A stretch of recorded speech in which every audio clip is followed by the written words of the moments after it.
Jin-Yong is the Executive Vice President of the IFC. He has a long relationship with the World Bank. He actually started out as a young professional, recently graduated with a PhD in economics from the University of Boston. And then after spending a few years at the bank, he, I guess, was ready for more challenges, and then spent the next 20 years working in the financial sector. The last long period of that 20-year span was with Goldman Sachs in Beijing, where he was a senior member of the management team.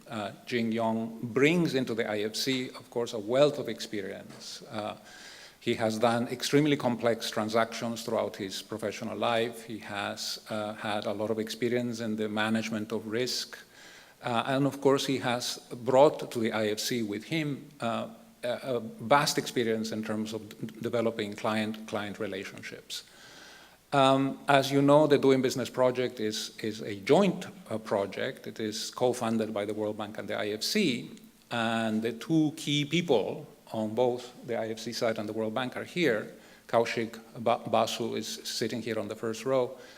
And because we all work together and we're part of this family, I will actually ask him to come and say a few words about Jin-Yong before we actually give you the opportunity to have your closing remarks. Thank you. Well, let me keep Jin-Yong waiting for another minute to say that I was really leaning on him for him to be here. Because for me, this partnership with IFC is extremely important. And throughout this 1 year and couple of months, I've had several conversations with Jin-Yong on this project and other matters. I should tell you, we actually joined the World Bank on exactly the same day, the 1st of October 2012. So if there is a way of reading astrological signs not based on date of birth but date of joining an organization, then there is a bit of a tie-up over here. But to really, for me, a sign of Jin-Yong's dynamism is the second day after joining the World Bank group, I thought I'm going to meet up with Jin-Yong just to chat a little bit. I discovered he's gone on a mission.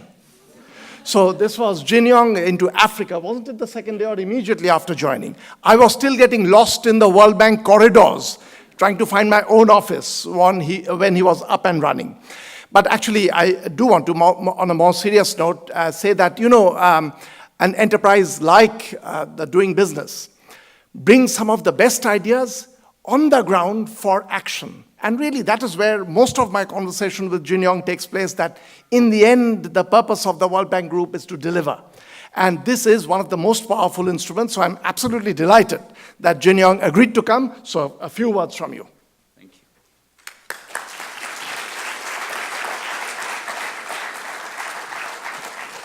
Thank you, Kaushik. Actually, I could share you with also similar experience. When we just arrived, you know, the World Bank has a very rigorous ID card system. You got to go in. So Kaushik was late for the first meeting, and he said he was interrogated by the guard downstairs. I had a similar experience, so very happy to be here. Thank Kaushik for your introduction. Also, thank you to Georgetown McDonough School of Business for your collaboration in developing this conference, and to USAID and the Kaufman Foundation for your leadership and the partnership with the World Bank Group in providing better conditions for entrepreneurs around the world. I understand that this has been a fruitful day and a half of conversations around new research in the areas of business regulation. And certainly from what I have heard, you are leaving with new food for thoughts, ideas for new research, connections for future partnership, and perhaps one or two breakthrough, aha realizations that could lead to the next transformative movement in international development, and at least in the private sector development. I saw from the agenda that Hernando de Soto spoke yesterday.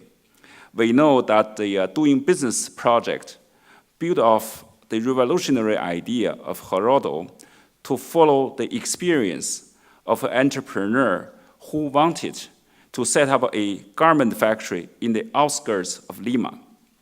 When he identified the bureaucracy and the delays that accompanied the regulatory requirements, taking 289 days and $1,200 US, heads around the world nodded in recognition. People knew the frustration dealing with their local agencies. They know the roadblocks unscrupulous government officials could put in front of them if they did not pay a special side rate. By giving voice to this frustration and linking it to real economic harm, DeSoto opened a door for researchers to adopt similar approaches to new areas. This is a door that the founders of doing business walked through, right through. Speaking from the point of view of entrepreneur, they identified the steps, time, and cost associated with completing simple regulatory requirements in a variety of areas. Other products also produce a similar research in other areas. This work sparked a new conversation in many countries about how outdated regulations can deeply burden firms. We are glad they did. Research, like the papers presented at this conference, helps shine a light on the opportunities for governments to improve conditions for entrepreneurs in their countries. A thriving private sector, with new firms entering the market, creating jobs and developing innovative products, contributes to a more prosperous society. Government play a critical role in supporting a dynamic ecosystem for firms. They set up the rules that establish and clarify property rights, reduce the cost of resolving disputes, and increase the predictability of economic transactions.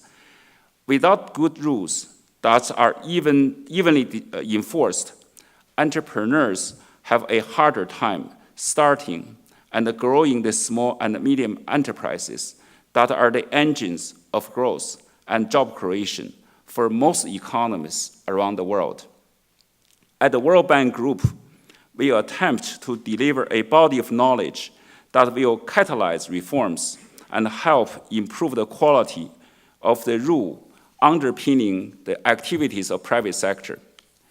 Conferences like this one are an important part of this work.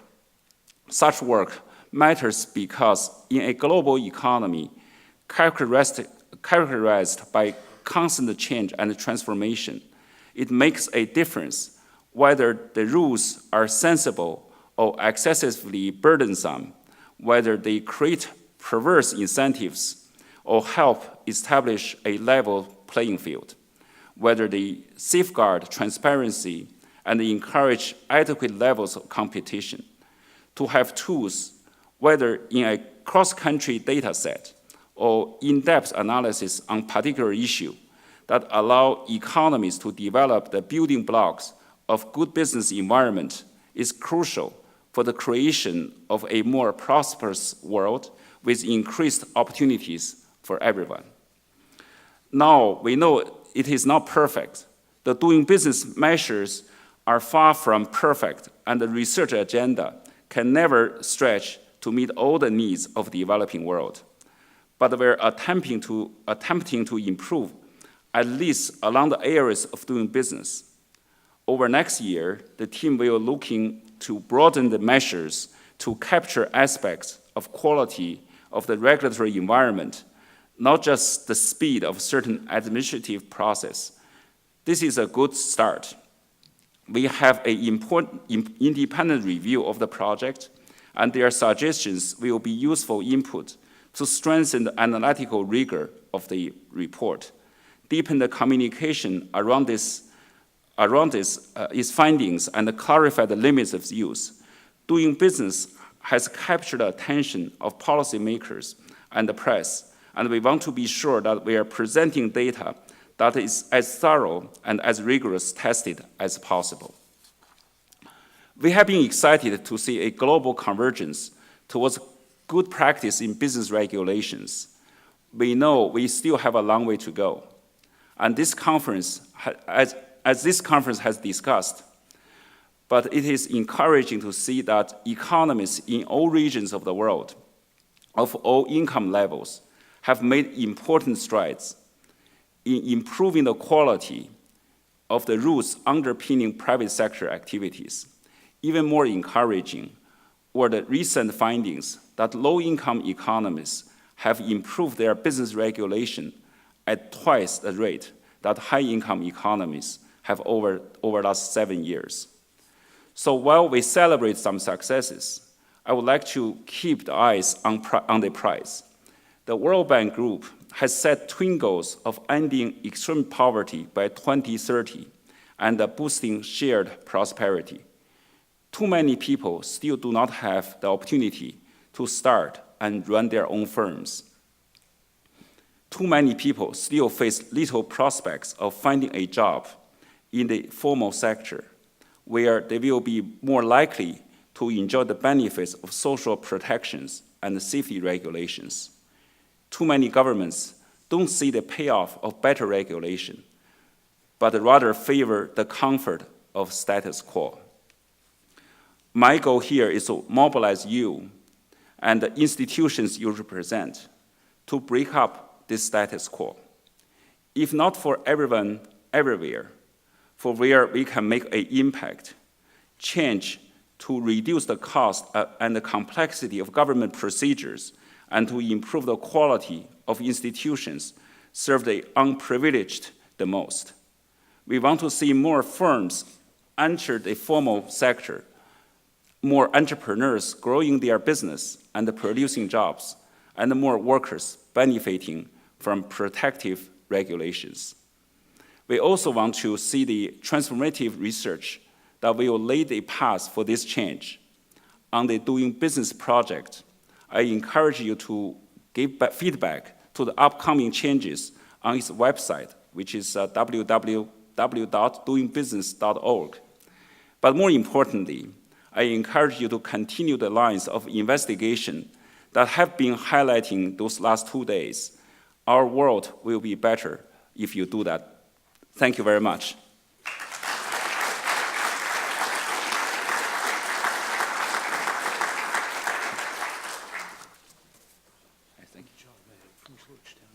Thank you very much. Yeah. Okay. Well, when I was thinking about closing this conference, it dawned on me that it was a bit like a good movie.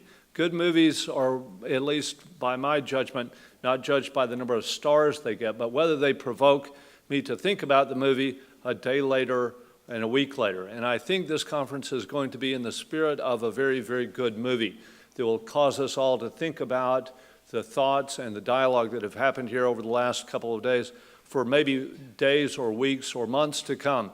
And I want to encourage that continuity of your thought. Certainly the presentation slides and the video will be posted and available. We encourage all of you to stay in touch with the World Bank on doing business, to open that dialogue, to keep that dialogue open, which has been so important. I want to thank Augusto and the World Bank very much for partnering with us here at Georgetown on this event. We're delighted to have you and to keep this dialogue going. Thank you very much, and welcome again to Georgetown. Thank you.